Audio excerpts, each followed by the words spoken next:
Good evening and welcome to the Coral Springs Museum of Art's Chatted Up series, featuring exhibiting artists within our museum. I'm your host, Petra Guiland, Interim Director of the Coral Springs Museum of Art, and tonight we will be speaking with Toxic Nature Studios.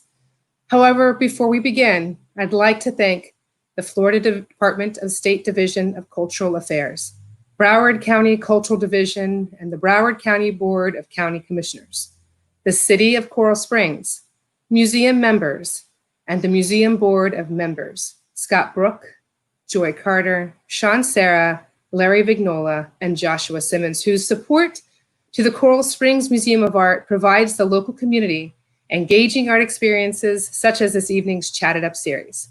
A big thanks to the Communication and Marketing Department, and of course, the dedicated staff of the Coral Springs Museum of Art. We hope you enjoy this evening's opportunity to ask the artists questions concerning their art. Please feel free to share questions throughout this presentation in the comment box below. Your questions will be asked during our Q&A session at the end of the presentation. And without further ado, allow me to introduce to you Toxic Nature Studios. Hi, Scott. I think your mic is off. Could you please turn it on for us?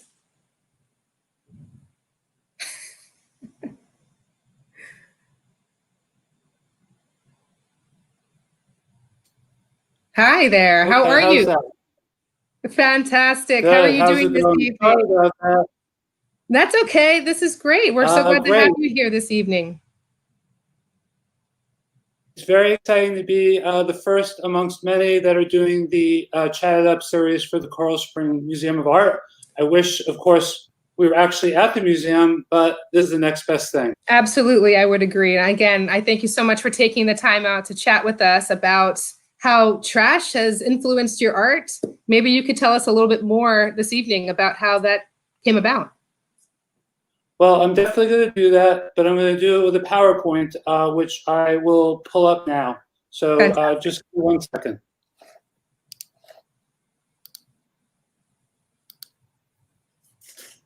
Okay, here we go. All right. Hello and welcome to all my new friends at the Coral Springs Museum of Art. Who's excited to find out about Toxic Nature Studios. I'm Scott Schneider, and I want to tell you all about it. I know it sounds like it should be a large, impressive company with many people working at it, but really it's just me. Toxic Nature Studios is my brainchild, my passion, my photography, and for the purposes of social media and sales, my brand. But what is it really? Toxic Nature Studios features environmental photography that celebrates the majesty of nature and laments its demise in small moments. Using close-up macro techniques, the photographs express my appreciation for and concern about the environment. As we become increasingly distracted by all our devices, we can have the tendency to overlook small disasters beneath our feet. Likewise, we can also fail to notice the beautiful moments present in nature. I explore these concepts in the Toxic and Nature galleries on my website. Beauty, however, can also be found in the rust, textures, and decay of everyday objects, which I highlight in the Manufacture gallery. It's my hope that my photography will inspire others to notice the world around them, and they will want to preserve its natural beauty by taking action. You can't do this while you're plugged in and tuned out. That's why I ask everyone to unplug, look around, and get the small picture. Turn off your blinders of technology, and by noticing the small detail of a piece of litter, a fallen petal, or an interesting bit of rust, maybe we can then look up and notice the big picture, which is that the world needs our help. All photos are taken by me with an iPhone, thereby using the power of technology to observe rather than to distract. Simply stated, when I'm out, I like to look around and notice things that others might not, and then use my iPhone to capture the small moment. Why do I use a phone camera? Because I believe the best camera that you have is the one that you have with you. It's so easy for me to notice something, take out my phone and shoot. And it's easy to look at the photos later to see if any have made the cut. While I do litter picks every day wherever I am in the world, most of the litter you'll see today has been picked up in my hometown of Huntington, New York, streets, parks, beaches, and waterways, and disposed of appropriately. Even though I've been picking up litter most of my life, I've previously taken numerous macro photos of trash, nature, and rust. Toxic Nature Studios didn't become a reality until 2015, when I trademarked the name and incorporated. In the beginning, I spent most of my time taking photos, building the website toxicnature.com, as well as expanding my social media presence. I also promoted and concentrated on the sales of my photographs to both corporate as well as individual collectors. Recently, I've been spending more time trying to get my artwork into galleries and museum exhibitions. 5 Pieces a Day, which can be found exclusively on Instagram, is an offshoot of Toxic Nature Studios' Toxic Gallery. The 5 Pieces a Day slogan, "Help Make the Earth Smile," came from a time when my young daughter and I were at the Washington Square Park playground in New York City. We always made it a habit to do a quick cleanup before we played. One day while doing this, she looked up to me and said, "Daddy, we are making the Earth smile." My heart melted. At the time, I didn't know what I was going to do with this little gem, but it was a natural fit when I came up with the idea for 5 Pieces a Day.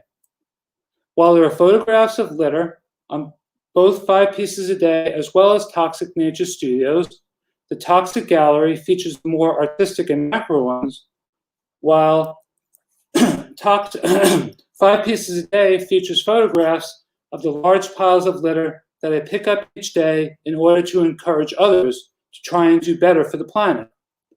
I know that you're all probably thinking that these look like a lot more than just 5 pieces. However, 5 Pieces a Day is a suggestion for others, while I set the bar much higher for myself. You may not know what to do about issues as large as climate change and a toxic oil spill, but there is a piece of litter. Anyone can pick it up. Speaking of picking up litter, I want everyone to take note of the 5-gallon water bottle that's shown here. That was part of a litter pickup in Cold Spring Harbor, New York. Remember this, and we'll circle back to it later. The recent Pick 6 litter initiative that was announced last year in Huntington, New York, is based upon my 5 Pieces a Day model. I'm extremely proud and grateful that a small idea that I had about trying to better the world around me has now been rolled out to my entire community. Hopefully it will continue to grow. Now, let's move on to the galleries from my website, toxicnature.com.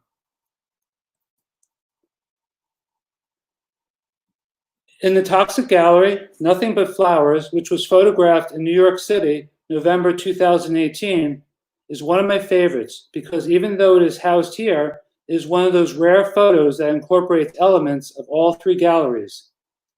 There's litter from the Toxic Gallery, and a puddle reflecting the sky, part of the Nature Gallery, and a building, as well as a small peak of blacktop from the Manufacture Gallery.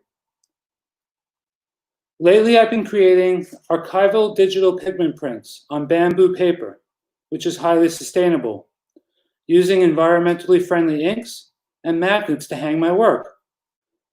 Hopefully, you all can see an example of these printing and hanging techniques, as well as the paper quality, at the Coral Springs Museum of Art sometime in the not-so-distant future. In the Cannot series, Proud to be an American was one of my very first toxic photos ever.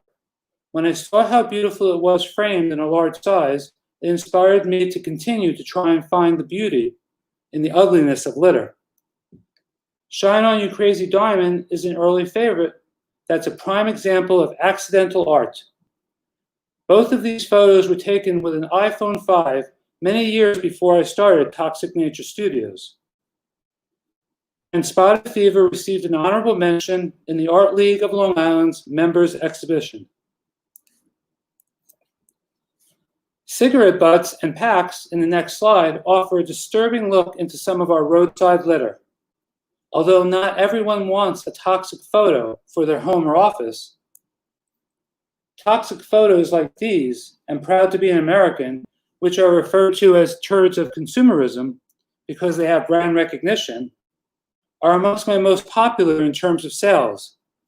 One client said that these remind him of a Warhol that has been delightfully deteriorating. Fallen Angels is another example of accidental art. I originally took this photograph because I loved the interesting way that the paper was folded. Since it was almost dark when it was taken, it wasn't until much later that I noticed the detail of the two girls in the photo. Titles are extremely important to me. Names like Orange Crush, Cupcake Wars, and Not Cool are meant not only to describe the photo, but also to invoke deeper feelings about our impact on the environment. Not a Jellyfish is another example of this. As you can see, the Watered Down series features photos that I took while kayaking. While everyone knows that there is a tremendous amount of litter in the water, I think it can be quite shocking for people to see it pictured so vividly. Everything here except for Davy Jones's tire has been removed and disposed of appropriately. I take photos every day, no matter where I am or what I'm doing. I don't go out to take pictures. I take pictures because I'm out. Also, Keep a Lid on It is one of my favorites to use as a social media profile photo and on my t-shirts because more than almost any other photo that I've taken, it really sums up the term toxic nature. Having the textures in my photos really coming through is important to me. I want someone who's considering touching Heinekant, or in case of emergency, break glass, to feel that they could actually end up cutting themselves if they are not careful. And here are some more of my personal favorites from the Toxic Gallery. A Sure Thing, which is a photograph of a napkin found on a New York City street, was recently featured at an exhibit on Long Island. I know that, like me, you're probably wondering how a napkin from Ocean City, New Jersey, made it all the way to the Big Apple. Of course, I could go on with even more toxic photos, but since much of the litter that I found, photographed, and picked up is too strange and disgusting to highlight here today, let's continue into the Nature Gallery. I want to assure you all that no nature was harmed in the taking of any of these photos. Show Me the Monet, which is one of my favorites from the Nature Gallery, was also photographed while kayaking. When you're an active participant in life, you can find this kind of beauty or the kind of ugliness we saw in the Watered Down series, all while doing the same activity. Now, if there's someone who likes to take photos of a whole forest and someone else that focuses on a single tree, then as you can see, I'm the photographer that shoots a tight macro close-up on the fine details of the bark. Nature photos, as well as my toxic photos, are taken without any setup. I photograph things as I find them, with very little editing, if any.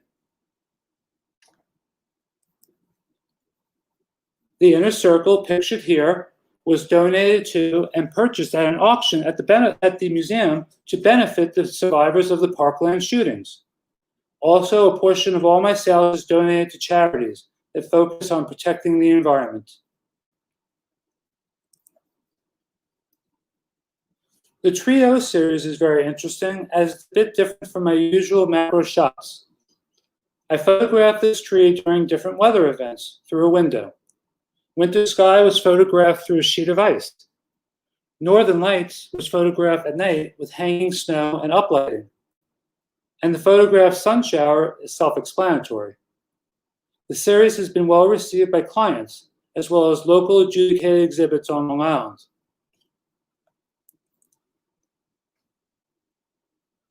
Pulling away a bit to feature an interesting background, as in over the line, is a technique that I like to employ. The photograph still has that macro feel that I'm looking for, despite taking the focus off of the leaf. I absolutely love the result of this effect.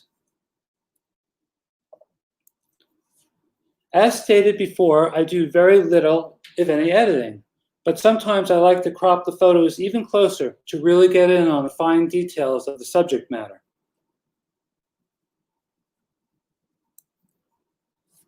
Coming across a dead animal can be sad and shocking, but I think we can all agree that it also makes for some really interesting photos.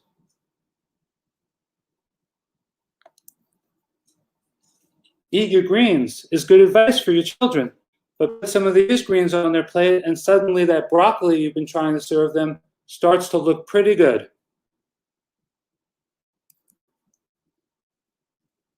And here are some more favorites from the nature gallery.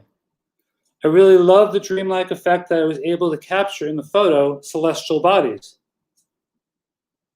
Now let's continue into the manufacture gallery. The manufacture gallery incorporates photos of rust, decay, and textures. I don't include them in the toxic gallery because they are not litter. Don't look up the word manufacture, as you won't find it in any dictionary. Chemical peel, shown here, as well as Batman on life support, were recently featured in the adjudicated bright colors and bold lines creation of lowbrow art exhibit at the Huntington Art Council. Street abstract and another photo of mine were recently procured for the home of the TLC celebrity Dr. Pimple Popper after she came across it on my Instagram feed. Remember, when you unplug, don't just look around. Look down to see if you can find some of this hidden beauty. You may be asking yourself, what do all these manufactured photos have to do with the term toxic nature? Toxic Nature Studios is all about noticing the world around you. And if you pause to notice the beauty of Stop Dragging My Heart Around, just as I did one day in Soho, New York, maybe the next day you'll notice a piece of litter that needs to be picked up. And then maybe the next day you will pick it up. I like to think of clever or funny names for my artwork using a song title or a popular turn of phrase. And sometimes I even get to use them if my wife is not totally disgusted by the titles that I've come up with. Feel free to use your imagination. The title for Nothing But Flowers, which we saw in the Toxic Gallery, is taken from a Talking Heads song. Stop Dragging My Heart Around, pictured here, comes from a Tom Petty, Stevie Nicks collaboration. And just like Tom Thumb's print, is a nod to a Bob Dylan song. I have always felt that a great title significantly enhances how a work of art is perceived. When I see art that is untitled, it generally leaves me feeling a bit cold. As Toxic Nature Studios grew up online and on social media, I have been entering many of my photos into online competitions in places like Paris, Moscow, Budapest, Tokyo, and the United States, where quite a few have won an honorable mention.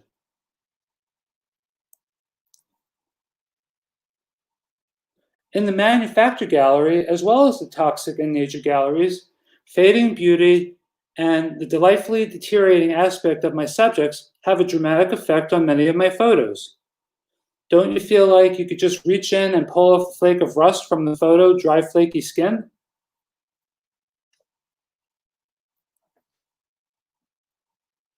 To me, the photos in the Would You series have a similar beauty and appeal to the tree bark that we saw earlier in the Nature Gallery.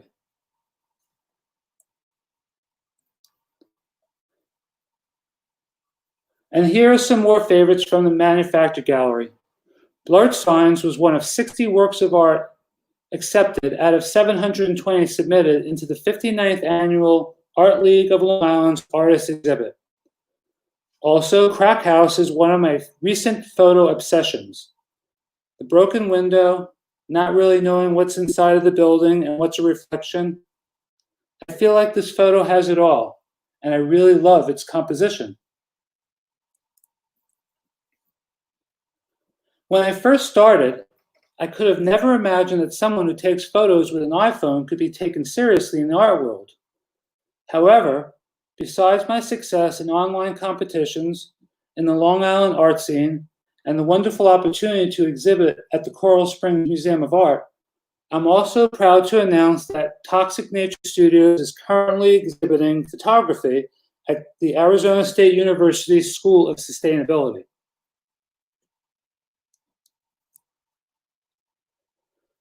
Finally, in addition to my photos, I've now started working on a series of sculptural pieces, which I'm calling 3D-sasters. I don't think you can call them sculptures, as they are essentially litter being stuffed into find-it-fill-it containers. As long as I've been posting litter pictures on 5 pieces a day, I have always done these. When I found the 5-gallon water bottle in Cold Spring Harbor that we discussed earlier, not the town, but the actual harbor, I started filling it up for fun. It may seem stupid to do this, but so is trashing the planet. When I had my last meeting with the former curator of the Coral Springs Museum of Art, Julia Andrews, I jokingly told her about my new series, except she absolutely loved the concept. So much so that she wanted to have the bottle displayed on a pedestal, front and center as you walked into the exhibit. When I later came up with the name Our Drinking Water, I thought, wouldn't it be cool to find an old water cooler for the base instead? Except for the base, everything else you see is litter that's been picked up by me and used in these 3D-sasters. Apparently now, everything I do is a work of art. And now, for the editorial portion of the presentation. In 1971, Alvin Lee and his band, 10 years after, sang the lyrics, "I'd love to change the world, but I don't know what to do, so I'll leave it up to you." More recently, Robert Swan, noted environmentalist, founder of the 2041 Foundation, and a polar explorer, said, "The greatest threat to our planet is the belief that someone else will save it." There was definitely a time when I believed others more powerful or important than myself would help to solve the world's problems. But I started Toxic Nature Studios and 5 pieces a day when I came to the realization that I am someone and that I could try and effectuate positive change myself through my art and my actions, some of which I've been doing for most of my life, long before I knew who Robert Swan was. Maybe picking up trash is not your thing, but at least noticing it will hopefully prevent you from littering. Also, there are many other ways to help the planet. You can use less, recycle more, speak out, compost, eat less meat or become a vegan, vote the environment, or donate to charities that focus on protecting the environment, to name just a few.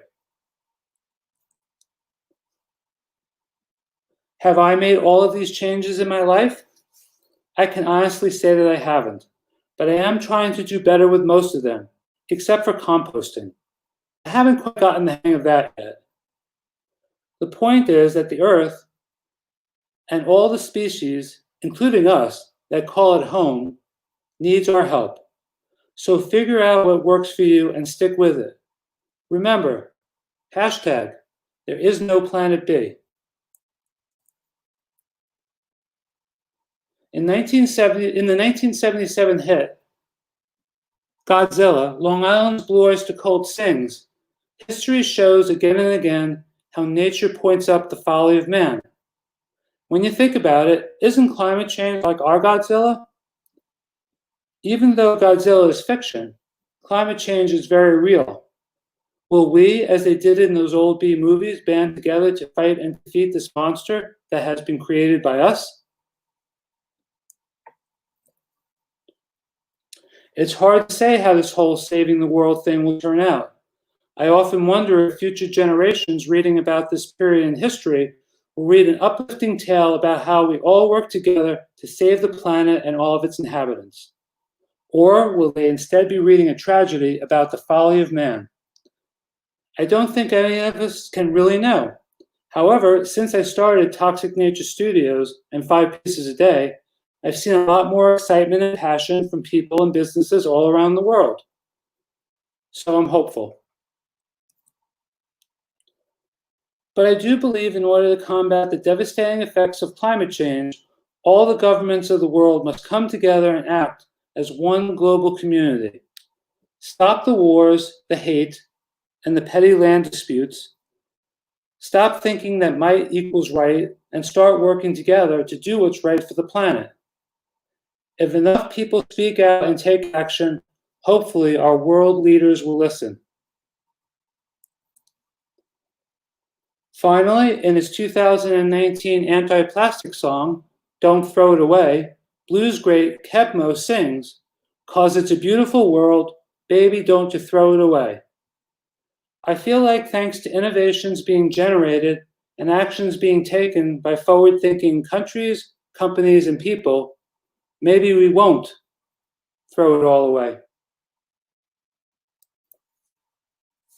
Well, that's it for now.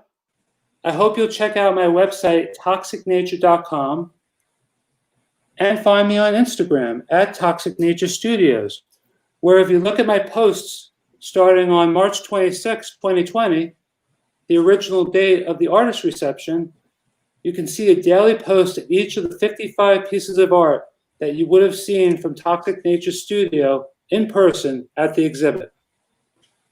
Or, for some more daily litter pickup fun, please check me out at 5 pieces a day. Many thanks to Petra, Natasha, Fiorello, and all my many new friends at the Coral Springs Museum of Art for setting up this presentation.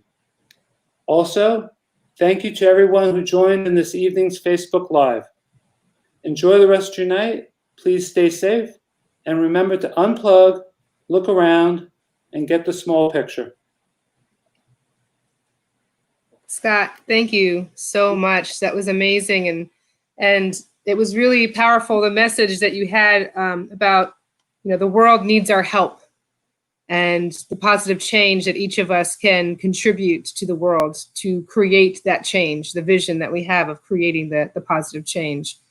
It's interesting because right now, we are all going through this quarantine and the COVID-19 and coronavirus. And the more I go to the grocery store, and I'm sure you're seeing it too. I go to the grocery store and I see rubber gloves on the floor. I see masks on the parking lot strewn about. Yeah. Do you feel like this is affecting your art, or how do you feel about seeing all this additional litter and trash everywhere we go when we're being affected by something we have no control over? How do you feel about that? Well, the good news is that while I'm seeing more of that litter, I'm seeing a bit less of some of the other litters. People are out and about all the time, so that's a plus.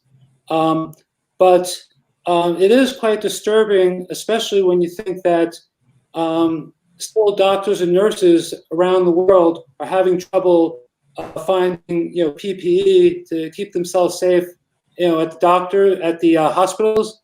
But we're throwing ours on the ground. So it's actually pretty upsetting, yes.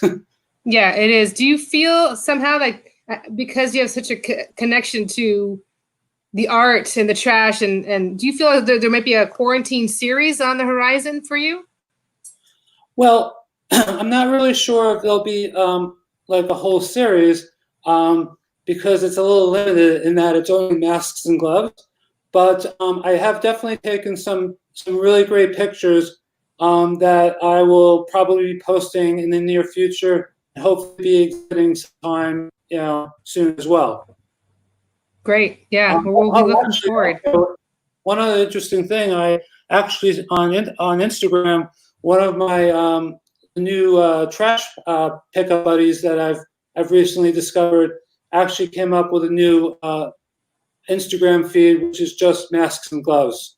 So who knows, maybe they'll be the ones who do this series. Absolutely, there's definitely something there for sure. It's interesting talking about your connection to Earth and picking up and keeping it clean and the positive change that we wanted. How long have you been sort of connected to making sure you're part of this positive change? It seems like it's been a while. Well, I could say that it probably happened long before I learned that I needed to clean my room. Um, I've always really enjoyed being outdoors in the mountains, the desert, and the ocean, the beach, the ocean. And when I saw something that was out of place, I always naturally wanted to fix it. And usually the thing that was out of place was litter. But, I never really got upset when I was walking by and saw something. I didn't think, oh, those people who littered, that's so terrible. I just basically picked it up and went on my way, because I was hopeful that maybe if somebody saw me do it, that somebody else would start doing it as well. Absolutely. Absolutely. Well, let me ask you this. I know that, you've been to various places around the world. You've exhibited virtually in Paris and Moscow and Tokyo. If there was one place you'd love to exhibit, where would be that place? You mean besides the Coral Springs Museum of Art? Oh, I know. You can't go. That's it. That's the pinnacle right there. Yes, besides us. Well, for me it is, but I guess I'd really like to be in the Museum of Modern Art here in New York. I was very impressed with the facilities at the Mass MoCA in the Berkshires. Those seem like some really interesting places to exhibit. But more than anything, anywhere, any museum that wants to get the word out about, trying to notice the world around you and taking care of the environment will be okay with me. Yeah. When you've been exhibiting, have you ever had any criticism about the work that you're doing? Oh, definitely. Yeah. I mean, some people. We'd love to hear a story. Yeah. Some people, well, first of all, everybody always wants to know what I'm doing when I'm bending down or, taking a picture or picking up trash. My wife likes to say that, the looks I get are that of a well-dressed homeless person. But, I think that people are, I don't know if I have a specific situation that I can say. I just know that people are always wondering what I'm doing and why I'm picking up trash, and shouldn't just leave that for somebody else, sanitation work or something. And I just don't believe that that's the case. I think that everybody can do their part. Absolutely, and everybody should do their part. A final question I have for you: for those who are interested in getting into photography, what sort of advice would you give a photographer, a beginning photographer? Well, I would always tell you to take pictures of what you like, because, and that's not to say that I like trash, and but I do. But that's not all I take. I mean, that's the reason why I also take the pictures of the nature and even the rust and the textures, because I've always found them very interesting, and I like. Sometimes I think that things that are deteriorating, have a more interesting view than something that's perfectly new. But I would always tell somebody to photograph what you like, or paint or sculpt what you like, because then you're going to have a special connection with it. And for me, I don't know which came first. I don't know if I was taking pictures of trash first, and then I decided to become a photographer, or vice versa. But it was started off because it was important to me, and then I guess kind of like it was because it was important to me, and then when I saw some of the interesting images that I got, it kind of just sparked inside me, and then I just, I was hooked and I couldn't stop. Yeah. Well, it's amazing what you do and how you're able to turn something so absolutely horrible into a work of art that actually educates people for, positive change and creating a better place. Remember, it's not all horrible. There's lots of nature pictures too. There are some beautiful nature pictures in your work, and we really appreciate all that you do as an artist. I tend to focus more on the trash because I don't think that it's anything that a lot of people really do. I mean, it's not Yeah. something that we see every day. Absolutely. Even though we see it every day. And like you say, that 5 pieces of trash a day could be something that people could begin doing, or even if it's one, it's up to them. But it literally takes less than a minute of your day. And even the amounts that you saw that I picked up, don't take much longer than that, 5, 6, 10 minutes tops. Yeah. I have a final question for you from our viewers this evening from Facebook Live and YouTube. The question is, do you consider yourself an art activist? And if so, what inspired you to start using art to draw attention to environmental issues? Well, I don't know if I consider myself an activist, but I guess in some ways that I am. And I just was trying to use my voice, my photography, and my sculptures to get people to notice something that bothers me. And I was hopeful that, maybe when I saw it, it would bother them. I feel like I said it before, but people walk around, in these, with these blinders of technology on, walking around every day, not noticing anything that's around them except watching somebody else's life that is probably more interesting than theirs, but is only like the highlights of that person's life. And, I feel like if people can sort of start taking the headphones off, put the phone down, and start looking around, maybe you will notice things that you don't like about, what's going on, and maybe you'll start doing something about it. Yeah, absolutely. I agree. Yeah. I don't know if I answered your question, but I think you did. I think you did answer that person's question. I appreciate the question from the viewer. Scott, I want to thank you again.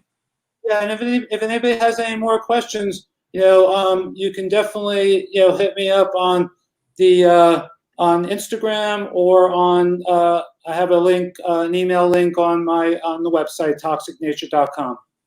Fantastic. Yeah. Thank you so much, Scott, for joining us this evening for the you being the first in the series of 3 Chatted Up sessions. We're really excited to have had you here, and in the future we'll be having another show with you. And it's been a pleasure, an absolute pleasure, getting to know you and your art. And it can only go up from here. It can only go up from here. Absolutely. So I also want to thank our audience this evening who's been joining us on Facebook Live in addition to YouTube. And I ask that you join us next Thursday on Facebook Live and YouTube at 8 p.m., 5 Pacific, when we speak with Miami-based artist Claude and her around-the-world experiences creating art with vibrant colors and anthropomorphic figures. Thank you again for joining the Coral Springs Museum of Art, and we'll see you next week. Take care, and remember, art's everywhere.